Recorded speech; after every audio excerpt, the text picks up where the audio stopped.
اپنی پریشانی ظاہر کرنا کیسا؟ الحمدللہ رب العالمین والصلاة والسلام علی خاتم النبیین، اما بعد فاعوذ باللہ من الشیطان الرجیم، بسم اللہ الرحمن الرحیم۔ اپنی پریشانی ظاہر کرنا کیسا؟ اس رسالے کا مواد ملفوظات امیر اہل سنت قسط 106 سے لیا گیا ہے۔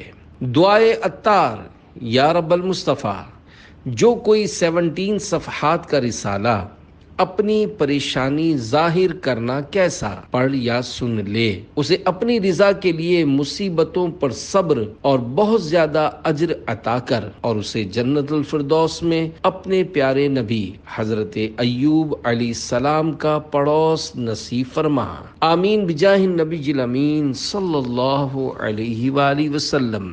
درود شریف کی فضیلت، فرمان مصطفیٰ صلی اللہ علیہ وآلہ وسلم، قیامت کے دن لوگوں میں سب سے زیادہ میرے قریب وہ شخص ہوگا جو مجھ پر سب سے زیادہ درود شریف پڑھتا ہوگا۔ صلو علی الحبیب صلی اللہ علی محمد۔ اپنی پریشانی ظاہر کرنا کیسا؟ سوال: صبر اور برداشت میں کیا فرق ہے؟ کیا اپنی پریشانی بھی کسی کو نہیں بتا سکتے؟ جواب: غالباً صبر کا معنی اردو میں برداشت کرنا ہی ہوتا ہے۔ رہا یہ سوال کہ اپنی مصیبتیں دوسروں کو بتانا، اس میں بعض اوقات بے صبری سامنے آ جاتی ہے۔ اگر کوئی کسی بزرگ امام مسجد یا عالم دین کو اپنی مصیبت اس لیے بتا رہا ہے تاکہ وہ اس کے لیے دعا کرے، یا کسی ڈاکٹر کو بتا رہا ہے تاکہ وہ اس کی بیماری کا علاج کرے، اور اتنا بتا رہا ہے جتنا بتانے کی حاجت ہے، تو یہ بے صبری میں نہیں آئے گا اور ثواب بھی ضائع نہیں ہوگا۔ بعض لوگ ڈاکٹر کو اپنی بیماری بتاتے ہوئے بھی بہت مبالغہ کرتے ہیں۔ بخار ہوا ہے تو کہیں گے کہ شدید بخار ہے، درد ہو رہا ہے تو کہیں گے کہ شدید درد ہے۔ اگر شدید ہے تو شدید کہنے میں حرج نہیں ہے، لیکن بعض اوقات ایسا ہوتا نہیں ہے۔ پہلے کہا کرتے تھے کہ دوا خانے جا رہا ہوں، یا امی کو دوا خانے لے جا رہا ہوں، اب کہتے ہیں کہ امی کو ہسپتال لے جا رہا ہوں، کیونکہ ہسپتال کا نام بھاری ہے، اس لیے ہمدردی لینے کے لیے یہ لفظ استعمال کیا جاتا ہے۔ حالانکہ اس کی جگہ کلینک بھی بولا جا سکتا ہے۔ ہسپتال کا نام سن کر آدمی تھوڑا چونکتا ہے، اس لیے اگر کبھی ہسپتال جا بھی رہے ہوں تو یہ وضاحت کر دینی چاہیے کہ صرف چیک اپ کے لیے اسپتال جا رہا ہوں۔ اپنی مصیبت ضرورتاً بیان کر سکتے ہیں، بڑھا چڑھا کر اور مبالغے کے ساتھ بیان نہ کی جائے۔ بعض لوگ ویسے نارمل ہوتے ہیں، لیکن دوسرے کے دیکھتے ہی بیمار جیسا منہ بنا لیتے ہیں اور بیماری والا انداز اختیار کر لیتے ہیں۔ میں ایک جگہ کسی کی عیادت کے لیے گیا، وہ اچھا خاصا بیٹھا ہوا تھا، لیکن مجھے دیکھتے ہی لیٹ گیا اور چادر تان لی۔ اب اس کا نصیب کہ میں اسے دیکھ چکا تھا۔ بہرحال میں نے بھی اسے کچھ نہیں بولا کہ یہ ڈرامہ چھوڑو تاکہ وہ شرمندہ نہ ہو، لیکن ظاہر ہے کہ یہ ڈرامہ ہی تھا کہ کوئی عیادت کرنے آئے تو اسے بیمار بن کر دکھاؤ تاکہ وہ خوب ہمدردیاں کرے۔ جو اپنے بیمار ہونے کا جھوٹا اظہار کرتا ہے، اس کے لیے حدیث پاک میں وعید موجود ہے کہ وہ جیسا اظہار کر رہا ہے کہیں ویسا ہی بیمار نہ ہو جائے۔ اس لیے اگر کسی کے سامنے اظہار کرنا ہے تو اتنا ہی کریں جتنا کرنے کی ضرورت ہے۔ آج کل لوگ ہر طرح کی بیماری بلکہ معیوب بیماریوں کا بھی اظہار کر دیتے ہیں۔ حالانکہ ایک دور وہ تھا کہ پیٹ میں بھی درد ہوتا تو بتاتے ہوئے شرماتے تھے۔ ہاں، ضرورتاً ڈاکٹر کو بتایا جا سکتا ہے، لیکن اسے بتانے میں بھی اچھے الفاظ کا انتخاب کیا جائے کہ تھوڑا پیٹ کا مسئلہ ہے۔ حضرت امام محمد بن محمد غزالی رحمۃ اللہ علیہ نے یہ واقعہ نقل فرمایا ہے کہ امیر المومنین حضرت عمر بن عبدالعزیز رضی اللہ عنہ کی بغل میں پھوڑا ہوا تھا۔ کسی نے آزمانے کے لیے کہ دیکھو یہ کیا جواب دیتے ہیں، پوچھا کہ کیا ہوا ہے؟ آپ نے فرمایا ہاتھ کے اندر کی طرف پھوڑا ہوا ہے۔ آپ رحمت اللہ علیہ لفظ بغل بولنے سے بھی شرمائے۔ ہم میں سے کوئی ہوتا تو شاید بغل اٹھا کر دکھا بھی دیتا۔ ہمارے ہاں تو جہاں جہاں تکلیف ہے بعض اوقات وہاں کا پورا نقشہ کھینچ کر بتایا جا رہا ہوتا ہے۔ اللہ کریم ہم سب کو عثمان با حیا کا صدقہ نصیب فرمائے اور شرم و حیا کی دولت عطا کرے۔ امیر المومنین حضرت عثمان غنی رضی اللہ عنہ ایسے با حیا تھے کہ بند کمرے میں بھی لباس تبدیل کرتے ہوئے شرم کے مارے سکڑ جاتے تھے۔ بلا ضرورت تکلیف کا اظہار نہ کیجیے۔ سوال: بعض اوقات انسان جب کسی کے سامنے خوب گلے شکوے کرتا ہے اور سامنے والا نرمی کرتے ہوئے کہتا ہے کہ صبر کیجیے، تو وہ جواب میں کہتا ہے کہ بس جی صبر ہی تو کر رہے ہیں، ایسوں کے بارے میں کیا فرماتے ہیں؟ جواب: حدیث پاک میں ہے کہ صبر تو اول صدمے میں ہوتا ہے، بعد میں تو صبر آ ہی جاتا ہے۔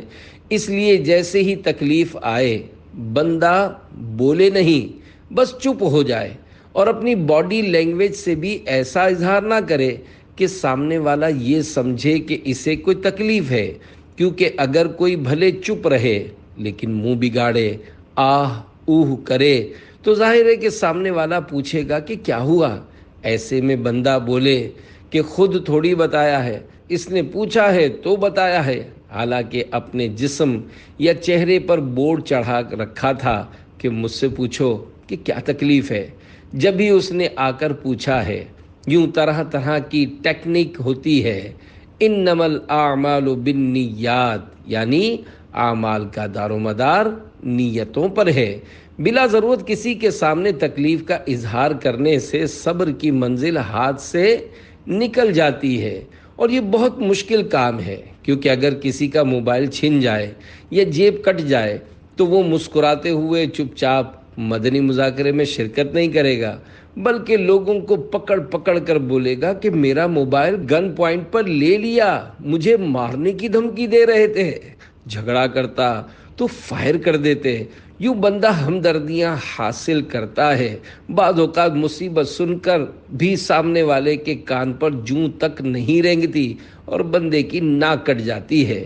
سامنے والا صرف اچھا کہہ کر نکل جاتا ہے، اس لیے بندے کو کیا بولنا، اللہ کی بارگاہ میں عرض کی جائے اور دعا مانگی جائے۔ دعا مانگنا بے صبری نہیں ہے۔ گھر میں چوری ہو جائے یا آگ لگ جائے یا کوئی نقصان ہو جائے یا بچہ اور ماں باپ بیمار ہو جائیں تو بلا ضرورت کسی کو نہ بولیں۔ بولنا پڑے تو ضرورتاً بولیں۔ 100 لوگوں کو بتانے کی ضرورت ہے تو 100 کو بتائیں، ورنہ ایک کو بھی نہیں۔ مثلاً گھر میں کسی کا انتقال ہونا ایک مصیبت ہے، بلکہ بندے پر غم کا پہاڑ ٹوٹ پڑتا ہے۔ اب ایسے میں بندہ لوگوں کو اس مصیبت کا بتائے گا، کیونکہ وہ جمع ہوں گے اور جنازہ پڑھیں گے۔ یہ صورت ٹھیک ہے، اس میں بھی رونے دھونے اور ایسے انداز سے غم ظاہر کرنے سے بچنا ہوگا جسے بے صبری کہا جائے۔ آنسو بہنا بے صبری نہیں ہے، کیونکہ یہ خود بخود آ رہے ہیں۔ ایسی کیفیت نہ بنائے جس سے خوب غم کا اظہار ہو۔ جیسے عورتوں میں یہ عادت ہوتی ہے کہ اکیلی ہوں گی تو چپ ہوں گی، لیکن جیسے ہی کوئی ملنے یا تعزیت کرنے آئے گی تو رونا شروع کر دیں گی اور بتائیں گی کہ یہ ہو گیا ہے۔ اس طرح کے اثرات کچھ مردوں میں بھی موجود ہوتے ہیں۔ یہ بے صبری ہے۔ اللہ کریم ہم سب کو حقیقی معنوں میں صبر عطا فرمائے۔ صبر جنت کا خزانہ ہے، کاش ہم کو نصیب ہو جائے۔ نفس و شیطان صبر کرنے نہیں دیتے، کیونکہ جنت کا خزانہ جب اتنی آسانی سے مل رہا ہوگا تو نفس و شیطان کہاں حاصل کرنے دیں گے۔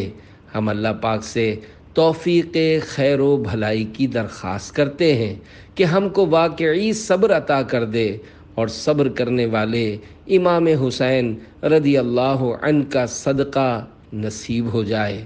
آمین بجاہ النبی الامین صلی اللہ علیہ وآلہ وسلم۔ کیا سیلفی لیتے ہوئے مرنا خودکشی ہے؟ سوال: جو لوگ بلند مقامات سے سیلفی لیتے ہوئے گر کر مر جاتے ہیں، کیا ان پر خودکشی کا حکم لگے گا؟ جواب: یہ لوگ جان بوجھ کر اپنی جان کو ختم نہیں کرتے، اس لیے ان پر خودکشی کا حکم نہیں لگے گا۔ البتہ اتنا ضرور ہے کہ ایسا کرنا ان کے لیے شرعاً درست نہ تھا۔ قرآن کریم میں ہے: وَلَا تُلْقُوا بِأَيْدِيكُمْ إِلَى التَّهْلُكَةِ، پارہ 2 سورہ بقرہ آیت 195، ترجمہ کنز ایمان۔ اور اپنے ہاتھوں ہلاکت میں نہ پڑو۔ یہ لوگ اپنی بہادری بلکہ حماقت کے چکر میں آ کر صرف یہ دکھاوا کرنے کے لیے کہ میں بڑا ہمت والا ہوں، دیکھو میں نے کیسی سیلفی بنائی ہے، اپنی جان خطرے میں ڈال دیتے ہیں اور بعض اوقات موت کے منہ میں چلے جاتے ہیں۔ کوئی ٹرین سے کچلا جاتا ہے تو کوئی چھت یا کسی عمارت سے گر پڑتا ہے۔ کچھ عرصے پہلے ہند کی ایک ویڈیو وائرل عام ہوئی تھی، جس میں ایک مسلمان نوجوان شیر کے ساتھ سیلفی بناتے ہوئے اونچی دیوار سے شیر کے پنجرے میں گر گیا تھا اور شیر اسے گھسیٹتا ہوا لے گیا تھا، لیکن اس دوران اس نوجوان کا ہارٹ فیل ہو چکا تھا۔ اللہ پاک اس کی مغفرت فرمائے اور غریق رحمت کرے، آمین بجاہ النبی الامین صلی اللہ علیہ وآلہ وسلم۔ سیلفی بہت خطرناک چیز ہے، البتہ بعض اوقات خطرناک نہیں بھی ہوتی، لیکن اس کی وجہ سے لوگوں کو بس ایک مصروفیت مل گئی ہے۔ موت اگر لکھی ہو تو کسی بہانے بھی آ جاتی ہے اور انسان کو سمجھ نہیں پڑتی، جس کی وجہ سے انسان کوئی ایسی حرکت کر گزرتا ہے اور پھر موت کے منہ میں چلا جاتا ہے۔ اللہ پاک ہم سب کی حفاظت فرمائے۔ تقدیر میں سب لکھا ہے تو محنت کیوں؟ سوال: اگر تقدیر میں ہر چیز لکھ دی گئی ہے تو ہمیں محنت کرنا کیوں ضروری ہے؟ جواب: اگر تقدیر میں سخت سردی سے ٹھٹر کر مرنا لکھ دیا گیا ہے تو گرم کپڑے کیوں پہنتے ہو؟ اگر قسمت میں چوری لکھ دی گئی ہے تو دروازہ بند کرنے کی کیا ضرورت ہے؟ نوٹ اور سونے کے زیورات چھپانے کی کیا ضرورت ہے؟ دروازہ کھلا رکھو، سامان نکال کر گلی میں چھوڑ دو۔ تقدیر میں لکھا ہوگا تو چوری ہو جائے گا، ورنہ چوری نہیں ہوگا، بلکہ کسی کو نظر بھی نہیں آئے گا۔ ساری باتوں میں آپ تدبیر کرتے ہیں، تقدیر پر نہیں چھوڑتے، لیکن بعض معاملات میں تقدیر پر چھوڑ دیتے ہیں۔ جیسے بعض بے باک قسم کے لوگ بولتے ہیں کہ یار اگر تقدیر میں جنت ہوگی تو مل جائے گی، ورنہ دوزخ مل جائے گی، معاذ اللہ۔ تقدیر کے معاملے میں بحث کرنے سے حدیث پاک میں حضرت صدیق اکبر اور حضرت فاروق اعظم رضی اللہ عنہما کو بھی منع فرما دیا گیا تھا، اس لیے تقدیر کے متعلق بحث نہ کی جائے۔ ہمارا کام بس اتنا ہے کہ والقدر خیرہ وشرہ من اللہ تعالی، بری اور بھلی تقدیر اللہ کی طرف سے ہے۔ ہمیں اللہ پاک کی رضا پر راضی رہنا چاہیے۔ تقدیر میں بعض چیزیں معلق بھی رہتی ہیں، مثلا اسکوٹر پر جائے گا تو ایکسیڈنٹ ہوگا، اسکوٹر پر نہیں جائے گا تو نہیں ہوگا، یہ تقدیر معلق کہلاتی ہے۔ اس میں بھی اللہ پاک کو معلوم ہے کہ یہ اسکوٹر پر جائے گا یا نہیں جائے گا، لیکن اس کے معلوم ہونے نے اسے اسکوٹر پر جانے یا نہ جانے کے لیے مجبور نہیں کیا۔ مثلا دوا کی بوتل پر ایکسپائری ڈیٹ لکھی ہوتی ہے، کمپنی والوں کو تجربے سے پتہ ہوتا ہے کہ یہ دوا کب تک کارآمد رہے گی، لیکن ان کے ایکسپائری ڈیٹ لکھنے سے وہ دوا ایکسپائر ہونے پر مجبور نہیں ہوتی۔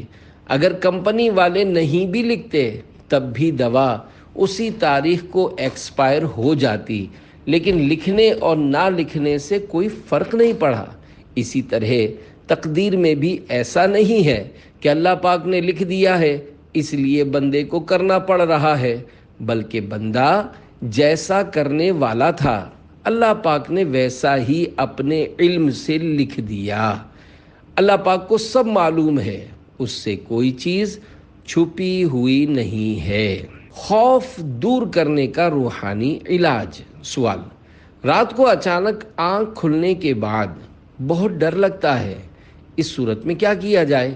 جواب: اگر ایسا ہو تو یا رؤوفو یا رؤوفو پڑھتے رہیں، انشاءاللہ خوف دور ہو جائے گا۔ سچائی میں عظمت ہے۔ سوال: سچ کے متعلق کچھ ارشاد فرما دیجئے، لوگ سچ کو اہمیت نہیں دیتے۔ جواب: ایک جملہ ہے، سانچ کو آنچ نہیں۔ جہالت اتنی چھا گئی ہے کہ اب لوگ بولتے ہیں کہ جھوٹ کے بغیر گزارا نہیں ہے، جھوٹ نہیں بولیں گے تو فلاں فلاں کام نہیں ہوگا، حالانکہ ایسا نہیں ہے۔ سچائی کی زندگی گزارنے والے گزارتے ہیں۔ سچے آقا صلی اللہ علیہ وآلہ وسلم کے سچے غلام، جن کے مزارات پر آج چراغاں ہو رہا ہے، جن کا عرس منایا جا رہا ہے اور ایصال ثواب کیا جا رہا ہے، انہوں نے دنیا میں سچائی کے ساتھ زندگی گزاری ہے۔ یہی وجہ ہے کہ آج ان کی موج لگی ہوئی ہے۔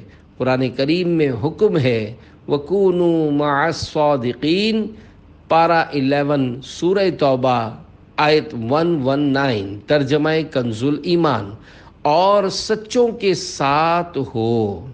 یہ بڑی غلط سوچ ہے کہ سچائی کا زمانہ نہیں ہے یا جھوٹ کے بغیر گزارا نہیں ہے۔ دراصل ذہن خراب ہو چکا ہے، اس لیے ایسی باتیں کی جاتی ہیں، ورنہ حقیقت یہ ہے کہ سچائی میں عظمت ہے، جھوٹ میں کوئی عظمت نہیں ہے، بلکہ تباہی و بربادی ہے۔ اس لیے ہمیشہ سچ بولنا چاہیے۔ احادیث مبارکہ میں بھی سچ کے فضائل موجود ہیں۔ کاروبار میں جھوٹ بول کر بظاہر ایسا لگتا ہے کہ نفع ہو گیا ہے، لیکن ہو سکتا ہے کہ یہی آنے والا نفع سکون چھین لے۔ آپ اگر مالداروں کے اندر جھانک کر دیکھیں گے تو آپ کو سکھی لوگ کم ملیں گے۔ یہ اچھے کپڑے پہن کر آپ کے سامنے بیٹھے ہوتے ہیں، مگر اندرونی طور پر ایک تعداد ٹوٹی ہوئی ہوتی ہے، کسی کو کوئی ٹینشن تو کسی کو کوئی۔ ضروری نہیں کہ یہ سب جھوٹ بولنے کی وجہ سے ہی ہوا ہو۔ کہنے کا مقصد یہ ہے کہ اس دور میں جھوٹ بولے بغیر زیادہ دولت جمع کر لینا بڑا دشوار ہے۔ مزید یہ کہ تجارت کے مسائل بھی پتہ نہیں ہوتے، یوں بھی گناہوں میں پڑ جاتے ہیں۔ اگر جھوٹ بول کر مال بک بھی گیا تو اس میں برکت اور بھلائی نہیں ہوگی۔ کبھی بیماری میں چلے جائیں گے یا کبھی ڈاکو اٹھا کر لے جائیں گے۔ اگر کسی کے ساتھ ایسا ہو تو اس کا مطلب یہ نہیں کہ وہ مال حرام کا تھا۔ میں ایک جنرل بات کر رہا ہوں۔ جھوٹ بول کر زیادہ مال آ بھی جائے تو اس میں برکت اور سکون نہیں ہوتا۔ جو غریب آدمی صابر و شاکر ہوگا وہ آپ کو پرسکون ملے گا۔ اس کی دنیا بھی پرسکون ہوتی ہے، کیونکہ اسے فٹ پاتھ پر بھی نیند آ جاتی ہے اور اسے اغوا ہونے یا ڈکیتی ہونے کا بھی خوف نہیں ہوتا، کیونکہ اس کے پاس اتنا مال ہی نہیں ہوتا جس کی وجہ سے اسے خطرہ ہو۔ اور ایسا غریب حدیث پاک کے مطابق مالدار لوگوں سے 500 سال پہلے جنت میں بھی چلا جائے گا۔ مالدار اس لیے رکا رہے گا کہ اس نے اپنے مال کا حساب دینا ہوگا، اور اگر مال حرام کا ہوگا تو پھر عذاب بھی ہوگا۔ جو غریب آدمی گلے شکوے کرتا ہے یا دوسروں کے مال پر نظر رکھتا ہے، اس کے لیے یہ فضیلت نہیں ہے۔ بہرحال جھوٹ بول کر وقتی طور پر نجات مل بھی جائے تب بھی جھوٹے شخص کا اعتماد ختم ہو جاتا ہے۔ آہستہ آہستہ لوگوں کو پتہ چل جاتا ہے کہ اس کی زبان کا ٹھکانہ نہیں ہے، اور پھر وہ لوگوں میں بدنام ہو جاتا ہے۔ بعد میں سچ بھی بولتا ہے تو لوگ اس کی بات کو جھوٹ سمجھتے ہیں۔ جیسا کہ ایک چرواہا بکریاں چراتا تھا، ایک بار اسے مستی سوجھی اور اس نے جنگل میں ایک اونچے ٹیلے پر چڑھ کر چیخنا شروع کر دیا کہ شیر آ گیا، شیر آ گیا۔ قریبی آبادی کے لوگ ڈنڈے، بھالے اور جو ہاتھ آیا لے کر دوڑے، لیکن جب پہنچے تو چرواہا کھڑا ہنس رہا تھا۔ بات آئی گئی ہو گئی، ایک بار سچ مچ شیر آ گیا۔ چرواہا پھر ٹیلے پر چڑھا اور چیخنے لگا، شیر آ گیا، شیر آ گیا۔ تو لوگوں نے سنا تو بولا کہ یہ جھوٹ بول رہا ہے، اس کا کیا بھروسہ۔ بعد میں جب لوگوں کا وہاں سے گزر ہوا تو دیکھا کہ شیر نے اس کو چیر پھاڑ دیا تھا اور اس کی بکریاں بھی بھاگ گئی تھیں، یا اس کی بکریوں کو شیر نے کھا لیا تھا اور چرواہا زندہ تھا۔ اس نے لوگوں سے کہا، تم لوگ کیوں نہیں آئے؟ لوگوں نے کہا، پہلے تم نے جھوٹ بولا تھا، اس لیے ہم سمجھے کہ اب بھی جھوٹ بول رہے ہو۔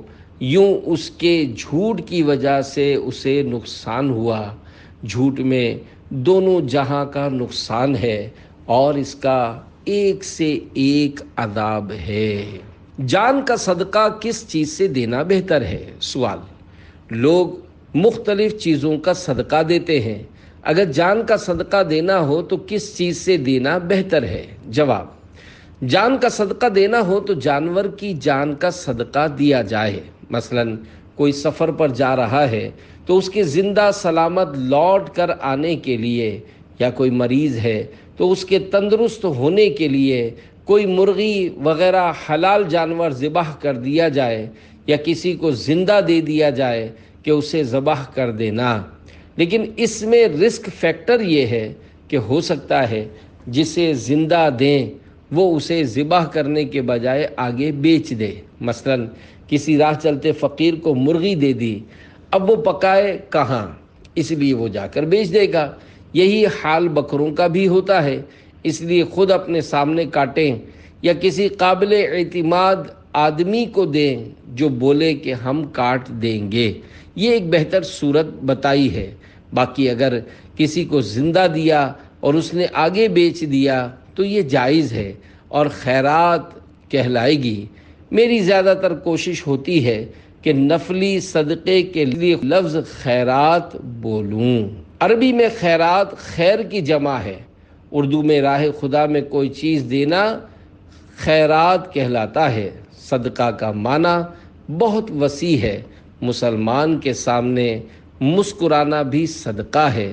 راستے سے کوئی تکلیف دہ چیز مثلا پتھر اور کانٹا وغیرہ ہٹا دینا بھی صدقہ ہے۔ دینی طبقے کا دنیاوی طبقے پر رشک کرنا کیسا؟ سوال۔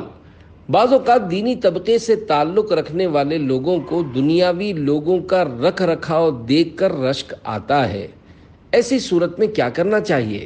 جواب، اگر کوئی عالم یا حافظ صاحب یہ سوچیں کہ میں نے علم حاصل کیا ہے، اس کے اتنے اتنے فضائل اور مرتبے ہیں، لیکن میری امامت ہے اور تنخواہ اتنی سی ہے، جبکہ فلاں شخص سودی ادارے میں کام کرتا ہے، نہ اس کی داڑھی ہے، نہ لباس اسلامی ہے، اور نہ ہی اس کے پاس علم دین ہے، اس کی تو اتنی ساری تنخواہ ہے، تو انہیں یہ کہا جائے کہ ٹھیک ہے، آپ کو بڑی سروس دلا دیتے ہیں، مگر شرط یہ ہے کہ آپ کو علم دین بھلا دیا جائے گا، حفظ قرآن بھی ختم کر دیا جائے گا، پھر آپ حافظ صاحب نہیں رہیں گے، آپ حضرت مولانا دامت برکاتہم العالیہ نہیں رہیں گے، بلکہ مسٹر کہلائیں گے۔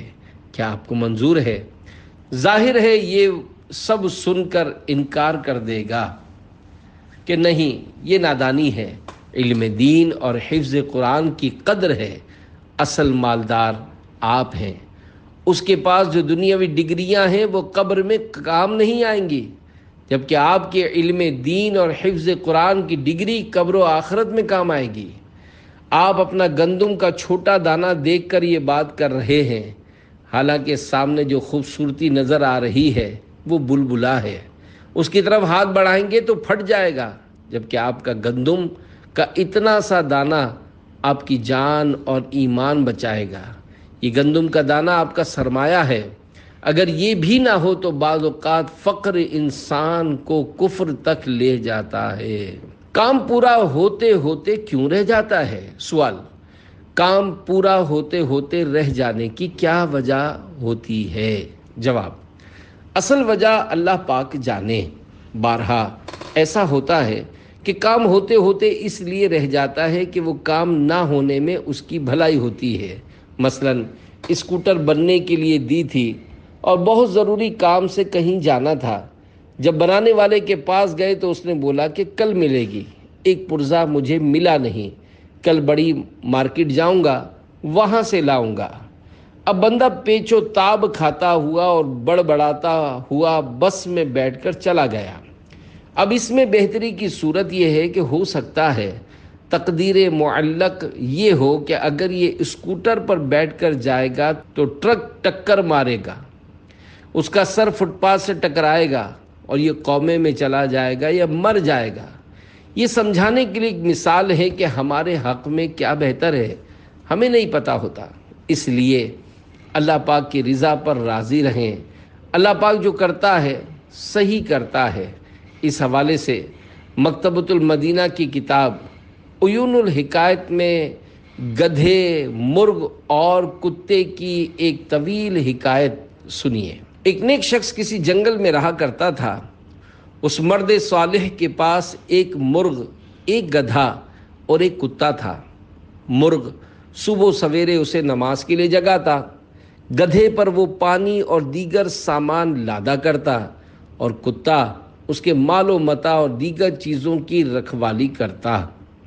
ایک دن ایسا ہوا کہ اس کے مرغ کو ایک لومڑی کھا گئی۔ جب اس نیک شخص کو معلوم ہوا تو اس نے کہا میرے لیے اس میں بہتری ہوگی، لیکن گھر والے اس سے بہت پریشان ہوئے کہ ہمارا نقصان ہو گیا۔ چند دن کے بعد ایک بھیڑیا آیا اور اس نے ان کے گدھے کو چیر پھاڑ ڈالا۔ جب گھر والوں کو اس کی اطلاع ملی تو وہ بہت غمگین ہوئے اور آہوزاری کرنے لگے کہ ہمارا بہت بڑا نقصان ہو گیا، لیکن اس نیک شخص نے کوئی بے صبری والے جملے زبان سے نہ نکالے، بلکہ کہا کہ اس گدھے کے مر جانے ہی میں ہماری عافیت ہوگی۔ پھر کچھ عرصے کے بعد کتے کو بھی بیماری نے آ لیا اور وہ بھی مر گیا، لیکن اس صابر و شاکر شخص نے پھر بھی بے صبری اور ناشکری کا مظاہرہ نہیں کیا، بلکہ وہی الفاظ دہرائے کہ ہمارے لیے اس کے ہلاک ہو جانے میں ہی عافیت ہوگی۔ وقت گزرتا رہا۔ کچھ دنوں کے بعد دشمنوں نے رات کو اس جنگل پر آبادی پر حملہ کیا اور ان تمام لوگوں کو پکڑ کر لے گئے جو اس جنگل میں رہتے تھے۔ ان سب کی قید کا سبب یہ بنا کہ ان کے پاس جانور وغیرہ موجود تھے جن کی آواز سن کر دشمن متوجہ ہو گیا، اور دشمنوں نے جانوروں کی آواز سے ان کی رہائش کی جگہ معلوم کر لی۔ پھر ان سب کو ان کے مال و اسباب سمیت قید کر کے لے گئے، لیکن وہ نیک شخص اور اس کا ساز و سامان سب بالکل محفوظ رہا، کیونکہ اس کے پاس کوئی جانور ہی نہ تھا جس کی آواز سن کر دشمن اس کے گھر کی طرف آتے۔ اب اس نیک مرد کا یقین اس بات پر مزید پختہ ہو گیا کہ اللہ کے ہر کام میں کوئی نہ کوئی حکمت ضرور ہوتی ہے۔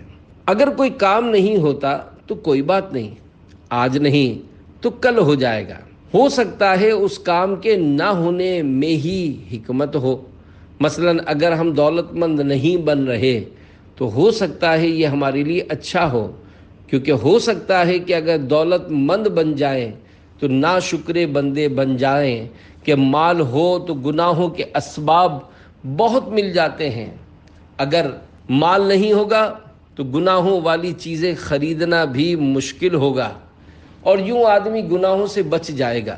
یہ بھی ہو سکتا ہے کہ دولت مند بننے کے بعد غریبوں کو حقارت سے دیکھنے لگیں اور تکبر میں پڑ جائیں۔ اس لیے اگر مال نہیں ہے تو اچھا ہے کہ بندہ تکبر کی مصیبت سے بچا ہوا ہے۔ ہمارے پاس جو بھی کمی ہے اس کمی پر بھی اللہ پاک کا شکر ادا کریں، کیونکہ ہو سکتا ہے اس کمی کی وجہ سے ہم آزمائش سے محفوظ ہوں۔ حسن بھی ایک آزمائش ہوتی ہے۔ اگر حسن نہ ہو تو بعض اوقات آدمی کڑتا ہے، اور ایسا عورتوں میں زیادہ ہوتا ہوگا، لیکن ایسا بھی تو ہوتا ہے کہ بعض لڑکیاں اپنے حسن کی وجہ سے اغوا ہو جاتی ہیں یا مصیبت میں پڑ جاتی ہیں۔ اس لیے اگر کسی کے پاس حسن نہیں ہے تو یہ بھی اس کے لیے عافیت کی صورت ہو سکتی ہے۔ اللہ پاک نے جس حال میں رکھا ہے بندے کو شکر ادا کرنا چاہیے کہ یا اللہ تیری حکمت میں نہیں سمجھ سکتا، بس یہ دعا کریں، اللہم انی اسألک المعافات فی الدنیا والآخرہ، یعنی اے اللہ میں دنیا اور آخرت میں تجھ سے عافیت یعنی سلامتی کا سوال کرتا ہوں۔ فضائل آفات اور 20 روحانی علاج، 3 فرامین مصطفیٰ صلی اللہ علیہ وآلہ وسلم۔ نمبر 1، مسلمان کو جو بھی تکلیف، بیماری، دکھ، پریشانی، اذیت اور غم پہنچے، یہاں تک کہ اگر اس کو کانٹا بھی چبھ جائے، اللہ پاک ان کے سبب اس کے گناہ مٹا دیتا ہے۔ نمبر 2، قیامت کے دن جب مصیبت زدہ لوگوں کو ثواب دیا جائے گا تو عافیت کے ساتھ رہنے والے تمنا کریں گے کہ کاش دنیا میں ان کی کھالیں قینچیوں سے کاٹی جاتی۔ نمبر 3، جو ایک رات بیمار رہا، صبر کیا اور اللہ پاک کی رضا پر راضی رہا تو وہ گناہوں سے ایسا نکل گیا جیسے اس کی ماں نے اسے آج ہی جنا ہو۔ جے سوہنا میرے دکھ وچ راضی تے میں سکھ نو چلے پاواں۔ رحمت عالم صلی اللہ علیہ وآلہ وسلم حضرت ام الصائب کے پاس تشریف لے گئے، فرمایا تجھے کیا ہوا ہے جو کانپ رہی ہے؟ عرض کی بخار ہے، اللہ پاک اس میں برکت نہ کرے۔ فرمایا بخار کو برا نہ کہے کہ وہ آدمی کی خطاؤں کو اس طرح دور کرتا ہے جیسے بھٹی لوہے کے میل کو۔ حضرت عطا بن ابو رباح رضی اللہ عنہ فرماتے ہیں حضرت ابن عباس رضی اللہ عنہما نے مجھ سے فرمایا کیا میں تمہیں اہل جنت میں سے کوئی عورت نہ دکھاؤں؟ میں نے عرض کی ضرور دکھائیے۔ فرمایا یہ حبشی عورت جب یہ نبی کریم صلی اللہ علیہ وآلہ وسلم کے پاس آئی تو اس نے عرض کی مجھے مرگی ہے جس کی وجہ سے میرا ستر یعنی پردہ کھل جاتا ہے، لہذا اللہ پاک سے میرے لیے دعا کیجیے۔ ارشاد ہوا اگر تم چاہو تو صبر کرو اور تمہارے لیے جنت ہے، اور اگر چاہو تو میں اللہ پاک سے تمہارے لیے دعا کروں کہ وہ تمہیں عافیت عطا فرما دے۔ تو اس نے عرض کی میں صبر کروں گی۔ پھر عرض کی میرا پردہ کھل جاتا ہے، اللہ پاک سے دعا کیجیے کہ میرا پردہ نہ کھلا کرے۔ پھر آپ نے اس کے لیے دعا فرمائی۔ حضرت ضحاک رحمۃ اللہ علیہ کا قول ہے جو ہر 40 رات میں ایک مرتبہ بھی آفت یا فکر و پریشانی میں مبتلا نہ ہو، اس کے لیے اللہ پاک کے یہاں کوئی بھلائی نہیں۔ میرے بیمار بخت بیدار، دیکھا آپ نے بیماری اور آفت کتنی بڑی نعمت ہے کہ اس کی برکت سے اللہ پاک بندے کے گناہ مٹاتا اور درجات بڑھاتا ہے۔ بے شک مرض ہو یا زخم، ذہنی ٹینشن ہو یا گھبراہٹ، نیند کم آتی ہو یا نفسیاتی امراض، اولاد کے سبب غم ہو یا بے اولادی کا صدمہ، روزی کی تنگی ہو یا قرضے کا بہت بڑا بوجھ، الغرض مسلمان کو مصیبتوں پر ثواب ملتا ہے۔ ہر صورت میں صبر سے کام لیجئے کہ بے صبری سے تکلیف تو جاتی نہیں، الٹا نقصان ہو جاتا ہے، اور وہ بھی اتنا بڑا نقصان یعنی صبر کے ذریعے ہاتھ آنے والا ثواب ہی ضائع ہو جاتا ہے۔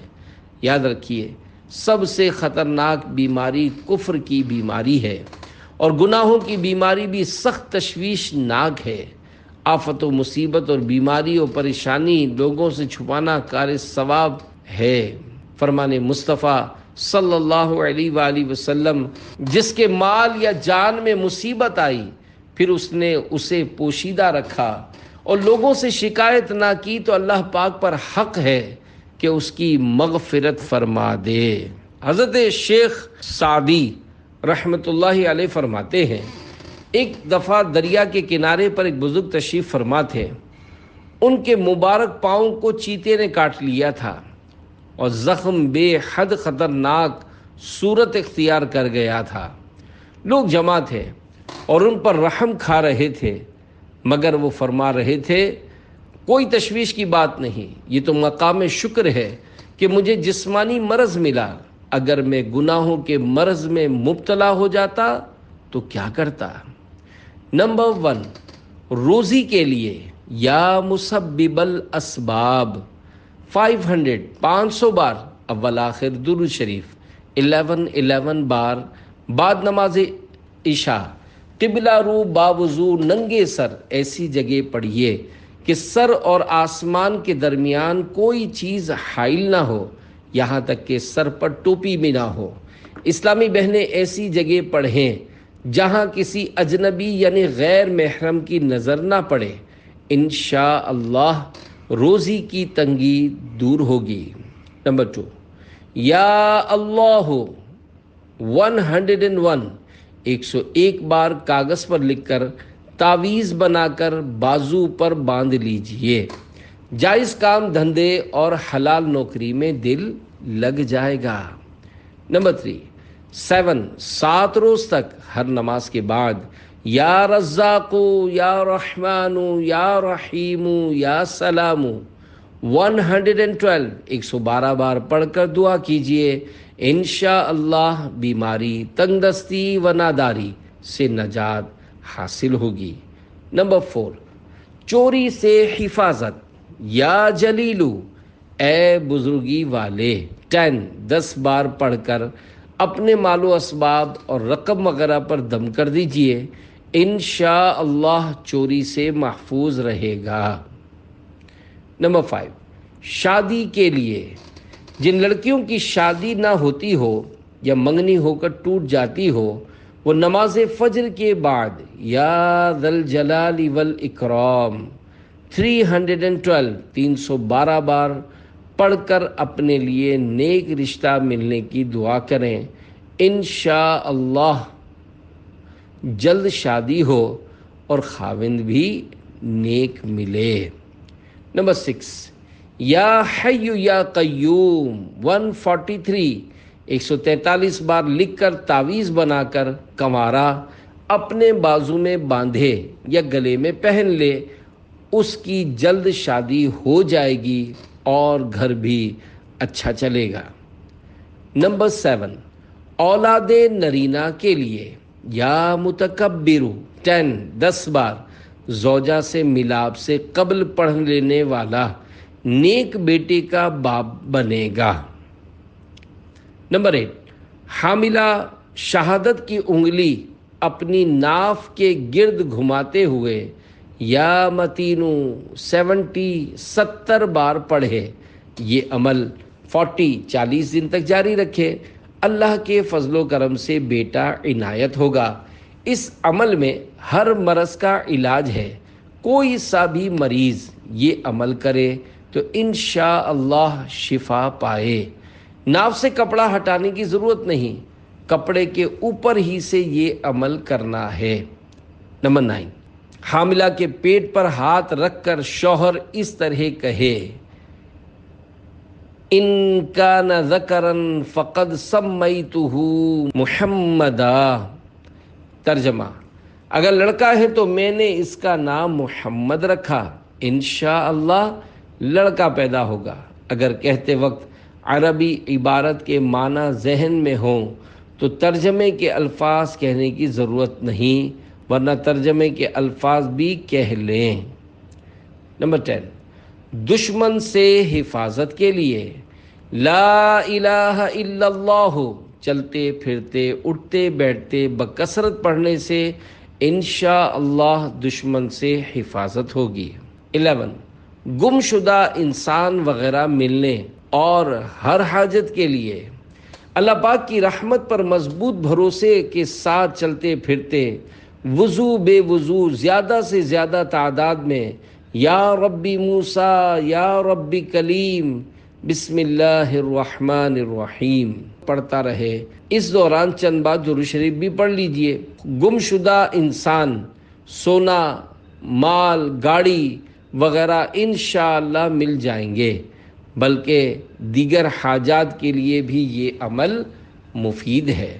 نمبر 12، اثرات کا روحانی علاج۔ لا الہ الا اللہ 41 بار لکھ یا لکھوا کر پلاسٹک کوٹنگ کر کے چمڑے یا ریگزین یا کپڑے میں سی کر بازو میں باندھنے یا گلے میں پہن لینے سے انشاءاللہ اثرات دور ہوں گے۔ 13، جادو کا روحانی علاج۔ لا الہ الا اللہ 101 بار پڑھ کر سحر زدہ یعنی جس پر جادو کیا گیا ہو اس پر دم کر دیا جائے، یا یہی لکھ یا لکھوا کر دھو کر پلا دیا جائے تو انشاءاللہ سحر یعنی جادو کا اثر ختم ہو جائے گا۔ 14، اگر نیند نہ آتی ہو تو لا الہ الا اللہ 11 بار پڑھ کر اپنے اوپر دم کر دیجئے، انشاءاللہ نیند آ جائے گی۔ 15، کینسر کا روحانی علاج۔ اول آخر 11 بار درود ابراہیمی اور درمیان میں سورہ مریم پڑھ کر پانی پر دم کیجئے، ضرورتاً دوسرا پانی ملا مریض وہی پانی سارا دن پیے۔ یہ عمل 40 دن تک بلا ناغہ کرتے رہیے، انشاءاللہ شفا حاصل ہوگی۔ دوسرا بھی پڑھ کر دم کر کے مریض کو پلا سکتا ہے۔ 16، بخار کا روحانی علاج۔ یا غفور کاغذ پر 3 بار لکھ یا لکھوا کر پلاسٹک کوٹنگ کر کے چمڑے یا ریگزین یا کپڑے میں سی کر گلے میں ڈال یا بازو پر باندھ دیجئے، انشاءاللہ ہر قسم کے بخار سے نجات ملے گی۔ 17، ہیپاٹائٹس کا روحانی علاج۔ ہر بار بسم اللہ الرحمن الرحیم کے ساتھ سورہ قریش 21 بار اول آخر 11 بار درود شریف پڑھ یا پڑھوا کر آب زمزم شریف یا اس پانی میں جس کے اندر آب زمزم کے چند قطرے شامل ہوں دم کیجیے اور روزانہ صبح دوپہر اور شام پی لیجیے، انشاءاللہ 40 روز کے اندر شفا یاب ہو جائیں گے۔ صرف ایک بار دم کیا ہوا پانی کافی ہے، حسب ضرورت مزید پانی ملا لیجیے۔ 18، پتے اور مثانے کی پتھری کا روحانی علاج۔ لا الہ الا اللہ 46 بار سادہ کاغذ پر لکھ کر پانی میں دھو کر پینے سے پتے اور مثانے کی پتھری انشاءاللہ ریزہ ہو کر نکل جائے گی۔ مدت علاج تا حصول شفا۔ 19، دل اور سینے کی بیماریوں کا روحانی علاج۔ لا الہ الا اللہ 75 بار پڑھ کر دل میں سوراخ والے بچے نیز گھبراہٹ دل اور سینے کے تمام مریضوں کے سینے پر دم کرنا بفضلہ تعالی مفید ہے۔ 20، ہر طرح کے مریض کا روحانی علاج۔ یا معید دائمی مریض ہر وقت پڑھتا رہے، اللہ پاک صحت عنایت فرمائے گا۔ پریشانیوں کو دور کرنے کا عمل۔ حضرت ابو درداء رضی اللہ عنہ فرماتے ہیں کہ جس نے صبح و شام 7 بار پڑھا حسبی اللہ لا الہ الا هو علیہ توکلت وہو رب العرش العظیم۔ ترجمہ، مجھے اللہ کافی ہے، اس کے علاوہ کوئی عبادت کے لائق نہیں، میں اسی پر توکل کرتا ہوں اور وہی عرش عظیم کا رب ہے۔ اللہ پاک اس کی تمام حقیقی اور خیالی پریشانیوں میں کفایت کرے گا۔